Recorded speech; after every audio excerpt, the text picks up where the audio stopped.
बात करने वाले हैं एक बहुत ही कॉमन डिजीज के बारे में जिससे 70% अडल्ट पॉपुलेशन सफर कर रही है। फ्रेंड्स, मेरे पास बहुत सारे पेशेंट इस बीमारी से रिलेटेड आते हैं। उन सब का ये कहना है कि हमने बहुत इलाज करवा लिया लेकिन इसका कोई सही इलाज नहीं हो रहा और बहुत सारे डॉक्टर कह रहे हैं कि इसका कोई परमानेंट इलाज ही नहीं है। तो फ्रेंड्स, आप सब समझ गए होंगे मैं बात कर रही हूँ ब्लीडिंग गम्स की। फ्रेंड्स, ब्लीडिंग गम्स को अगर आपने नहीं समझा तो आप इस प्रॉब्लम से कभी भी फ्री नहीं हो पाएंगे और इस प्रॉब्लम की वजह से जो बहुत सारे और इश्यूज सिस्टमिक डिजीज होती हैं वो आपको इन फ्यूचर होने लगेंगी। तो फ्रेंड्स, आज मैं बात करने वाली हूँ ब्लीडिंग गम्स की। ब्लीडिंग गम्स का सही इलाज क्या है, इसका कारण क्या है और हम ऐसा क्या करें कि ये प्रॉब्लम हमारे साथ लाइफ में कभी भी दोबारा ना हो। तो friends, without delaying any more, let me start. Channel को सब्सक्राइब नहीं किया है तो प्लीज कर लीजिएगा। Here we go. Hello friends, I am doctor Pratibha, oral implantologist, laser specialist and periodontist. Friends, मैं एम्पीरियल डेंटल गुरुग्राम इंडिया की फाउंडर और हेड सर्जन हूँ और आज मैं आपको बताने वाली हूँ कि अगर आपको ब्लीडिंग गम्स की प्रॉब्लम है तो वो किस वजह से है और उसका सही इलाज क्या होगा। तो फ्रेंड्स, सबसे पहले समझिए कि ब्लीडिंग गम्स होता क्या है। इसको साइंटिफिकली कहा जाता है जिंजीवाइटिस। दैट मीन्स गम्स में इन्फेक्शन हो गया है, उसकी वजह से गम्स स्वॉलन है, वहां पर अब ब्लीडिंग हो रही है। तो ये कैसे होता है फ्रेंड्स, हमेशा हमारे टूथ सरफेस पे एक कंटिन्यूअस लेयर फॉर्म होती है जिसे कहा जाता है प्लाक। प्लाक एक ऐसी थिन लेयर है जो बनती है बैक्टीरिया, सलाइवा और हमारे मुंह में जो भी फूड पार्टिकल अगर प्रेजेंट होता है तो जब ये तीनों सब्सटेंस आपस में मिल जाते हैं तो एक थिन लेयर फॉर्म करते हैं जिसे कहा जाता है प्लाक, जो ये हर 12 घंटे में फॉर्म होता है। फॉर्म तो ये कंटिन्यूसली होता है लेकिन 12 घंटे में थिकन होना चालू हो जाता है। तो अगर हम इस थिन स्लाइमी लेयर को रिमूव नहीं करते हैं तो क्या होगा। तो फ्रेंड्स, ये जो थिन स्लाइमी सी लेयर है, अगर आप अपनी टंग को अपने टूथ सरफेस पे भी मूव करेंगे तो आपको फील हो जाएगा कि टूथ सरफेस पे एक स्लाइमी सी लेयर बनी हुई है। तो ये लेयर अगर हम 12 घंटे के अंदर अंदर रिमूव नहीं करते हैं तो ये थिक होना चालू हो जाती है। थिक होके फॉर्म करती है कैलकुलस को। Calculus is as hard as rock और ये नॉर्मल टूथब्रश से रिमूव नहीं होता। ऑलराइट, तो जब ये कैलकुलस आपके टूथ सरफेस से गम्स में जाने लगता है, तो जब गम्स के अंदर जाने लगता है तब ये ना केवल टूथ सरफेस को इन्फेक्ट करता है, अब ये गम्स को भी इन्फेक्ट करना चालू हो जाता है। तो आप देखेंगे जो आपके पहले टाइट कोरल पिंक कलर के गम्स थे, अब वहां पर स्वेलिंग है, वहां पर रेडनेस है और वहां पर एक स्पेस बनी हुई है जहां पर आप कुछ भी खा रहे हैं वो फंस रहा है। वो जो फूड पार्टिकल है, जो भी आप खा रहे हैं वो फंस रहा है, वो 12 घंटे के अंदर अंदर इन्फेक्शियस हो रहा है, फूड पॉइजनिंग जैसे हो जाती है उसी तरीके से वो डिस्ट्रक्शन करता है और वहां से पस और ब्लड रिलीज होना चालू हो जाता है। और फ्रेंड्स, आप देखेंगे कि कुछ समय के बाद आपको गम्स से ब्लीडिंग होना चालू हो रहा है। आप ये ध्यान रखें कि ब्लीडिंग गम्स एकदम सीवियर नहीं होते। इनिशियली आप देखेंगे कि अगर आपने कुछ बाइट किया है तब आपको गम्स में ब्लीडिंग दिखती है या फिर ब्रश करते टाइम ब्लीडिंग दिखती है। अगर हम वहां पर इग्नोर कर देते हैं तो वो ब्लीडिंग आपको बढ़ती चली जाती है कि नॉर्मली भी बैठे बैठे भी आपको ऐसा लगेगा कि गम्स में से ब्लड निकल रहा है। तो ब्लीडिंग कभी भी एक्सटेंसिव नहीं होती, ये क्रोनिक डिजीज है, धीरे धीरे करके बढ़ता है। जब हम इसे इग्नोर कर देते हैं तो फ्रेंड्स तब ये ज्यादा हो जाता है। ऑलराइट, अब जानते हैं कि ब्लीडिंग गम्स आखिर होता कैसे है। सबसे पहला कारण है इसका पुअर ओरल हाइजीन। अगर जैसे मैंने बताया, अगर आपने रेगुलरली प्लाक को रिमूव नहीं किया टूथ सरफेस से तो वो आपके टूथ सरफेस पे, दांतों के बीच के सरफेस पे प्लाक फॉर्म करना चालू कर देता है। थोड़े समय के बाद वो आपकी गम्स को इन्फेक्ट करता है और गम डिजीज कॉज कर देता है जिसे जिंजिवाइटिस कहते हैं।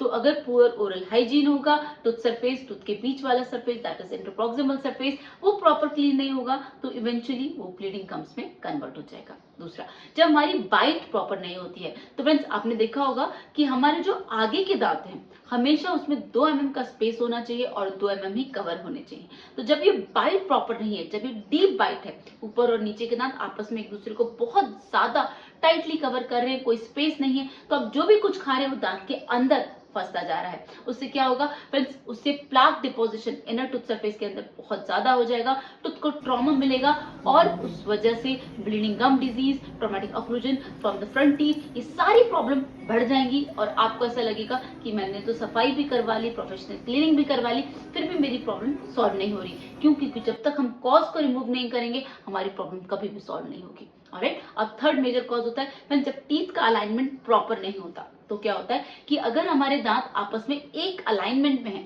तो इतना ज्यादा खाना नहीं फंसेगा, लेकिन जब वो आगे पीछे हैं तो फ्रेंड्स बहुत ज्यादा स्पेस मिल जाती है टूथ पार्टिकल को स्टक होने की, फंसने की, और जब वो वहां से रिमूव नहीं होता तो वहां पर वो एक इन्फेक्टिव सब्सटेंस बना लेता है, जिसकी वजह से आपको जो भी कुछ खा रहे हैं वो दांतों के बीच में फंसने के बाद अब वो गम्स के अंदर और बोन के अंदर जाता है और इन्फेक्शन कॉज करता है, जिसकी वजह से ब्लीडिंग गम्स परमानेंटली आपके टूथ सरफेस पे, आपके मुंह में बना रहता है। ऑलराइट, अब चौथा मेजर कारण क्या होता है फ्रेंड्स, अगर हमारी ओरल कैविटी में कोई भी टूथ मिसिंग है, कोई भी एक भी दांत मिसिंग है, तो उसकी वजह से क्या होगा, पैथोलॉजिकल माइग्रेशन, दांत आपस में मूव करने लगेंगे। तो उससे क्या होगा, उससे जब भी मूवमेंट होगा टीथ वीक हो जाएंगे, गम डिजीज बढ़ेगी, खाना ज्यादा फंसेगा और आपको लगेगा कि अब मेरे दांत कमजोर हो रहे हैं, मुंह से पस निकल रहा है, ब्लड निकल रहा है और मूवमेंट बना हुआ है, then it's called as periodontitis। तो फ्रेंड्स ये कुछ मेजर कॉज हैं जिसकी वजह से ब्लीडिंग गम्स की प्रॉब्लम होती है, इन्हें कभी भी इग्नोर नहीं करना है। ऑलराइट, इसके अलावा फ्रेंड्स और भी बहुत सारे होते हैं कि जैसे इंड्यूस्ड जिंजावल ओवरग्रोथ, कुछ मेडिसिन होती हैं जो एडवर्स ड्रग रिएक्शन करती हैं गम्स में, जिसकी वजह से गम्स में स्वेलिंग हो जाती है। मोस्ट कॉमन ड्रग है एम्लोडिपाइन, उसको हमेशा ध्यान रखें जब भी ये पीपी की मेडिसिन आप लें तो अगर गम्स में स्वेलिंग दिख रही है तो तुरंत अपने फिजिशियन और डॉक्टर के पास पहुंचिए और वो आपको बताएंगे कि इसका सब्स्टिट्यूट क्या हो सकता है और आप कैसे इस प्रॉब्लम से हमेशा के लिए फ्री हो सकते हैं। ऑलराइट फ्रेंड्स, अब बात करते हैं इसके सही इलाज के बारे में। बहुत सारे पेशेंट सोचते हैं कि अगर हमने प्रोफेशनल क्लीनिंग करा ली तो हमारी प्रॉब्लम सॉल्व हो जाएगी। ऐसा नहीं है।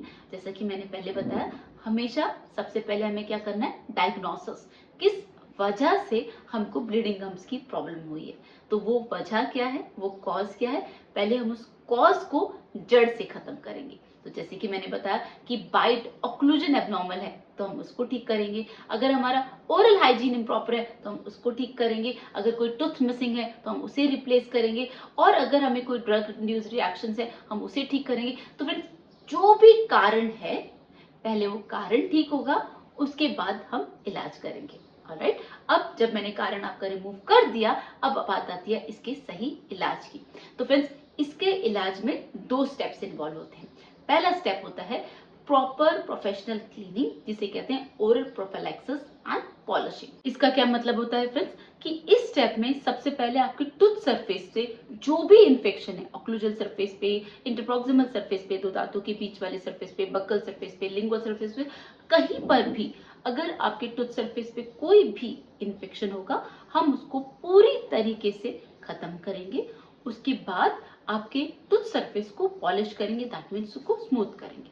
ऑलराइट, इस स्टेप के बाद फ्रेंड्स अब जो सेकंड स्टेप होता है उसे कहा जाता है क्यूरेटाज एंड रूट प्लेनिंग। इन दोनों में हम क्या करते हैं फ्रेंड्स, क्यूरेटाज किया जाता है गम्स के अंदर जो इन्फेक्शन बन गया, जो इन्फेक्टिव लेयर बन गई है हम उसको रिमूव करते हैं। जो दांतों की रूट्स हैं हम उसमें जो इन्फेक्शन हो गया है उसको रिमूव करते हैं, that is called as root planing. और अगर कहीं भी और कोई इन्फेक्शन दिख रहा है तो वो प्रॉपर रिमूव होता है। तो ये 2 स्टेप का प्रोसीजर है। इसमें क्या किया जाता है फिर से समझिए, कि पहले टूथ सरफेस से पूरा इन्फेक्शन निकाला जाता है, गम सरफेस से पूरा इन्फेक्शन निकाला जाता है और फिर रूट सरफेस से पूरा इन्फेक्शन निकाला जाता है। तो जब ये इन्फेक्शन पूरी तरीके से जड़ से खत्म हो जाता है ओरल कैविटी में से, तब आपका ट्रीटमेंट कंप्लीट होता है। ये ट्रीटमेंट है गम डिजीज का, जिंजिवाइटिस का। ऑलराइट, लेकिन अगर किसी केसेस में ये इन्फेक्शन बोन तक पहुंच गया है तो उसे पेरोडोंटाइटिस कहते हैं। पेरोडोंटाइटिस का इलाज काफी कॉम्प्लिकेटेड होता है, उसकी साइन एंड सिम्टम्स भी काफी ज्यादा सीवियर होते हैं। तो मेरी आप सभी से रिक्वेस्ट है कि गम डिजीज को गम लेवल पर ही ट्रीट कराएंगे और उसको उससे ज्यादा नहीं बढ़ने देंगे, क्योंकि हमको पायरिया और पेरोडोंटाइटिस नहीं होने देना है। क्योंकि फ्रेंड्स एक कारण तो यही है कि ये बहुत कॉम्प्लिकेटेड ट्रीटमेंट है, दूसरा ये हमारी पूरी बॉडी में इन्फेक्शन करता है। Cancer, brain stroke, heart disease, pregnancy complication, बहुत सारी सिस्टमिक इलनेस सिर्फ हमारी गम डिजीज और बोन डिजीज से हो जाती हैं। तो मेरी आप सभी से रिक्वेस्ट है कि आप इसको बिल्कुल भी लाइटली नहीं लेंगे। तो जैसे ही आपको इसके साइलेंट सिम्टम्स दिखेंगे, आप अपने डॉक्टर से कंसल्ट करेंगे और जो वो सही ट्रीटमेंट बताएं जिस पे आपको ट्रस्ट है वो ट्रीटमेंट लें। जो मैंने ट्रीटमेंट बताया ये इसका एग्जैक्ट और सही इलाज है। इसी से ये जड़ से खत्म होता है और इसके बाद जब हम मेंटेनेंस फेज में आते हैं, इसका जो सही मेंटेनेंस फेज है जिसमें हमें बताया जाता है कि कैसे हमें अपने माउथ को, अपनी ओरल कैविटी को क्लीन रखना है, फ्रेंड्स वो मैं नेक्स्ट वीडियो में बताऊंगी। अगर हम वो स्टेप्स फॉलो करते हैं तो दोबारा कभी भी हमारे मुंह में ओरल इन्फेक्शन नहीं होता है। तो फ्रेंड्स आज के लिए बस इतना ही। वीडियो में कोई भी डाउट लगे तो आप मुझसे कमेंट सेक्शन में पूछ सकते हैं। चैनल को सब्सक्राइब नहीं किया तो प्लीज कर लीजिएगा। See you in the next video. Thank you so much.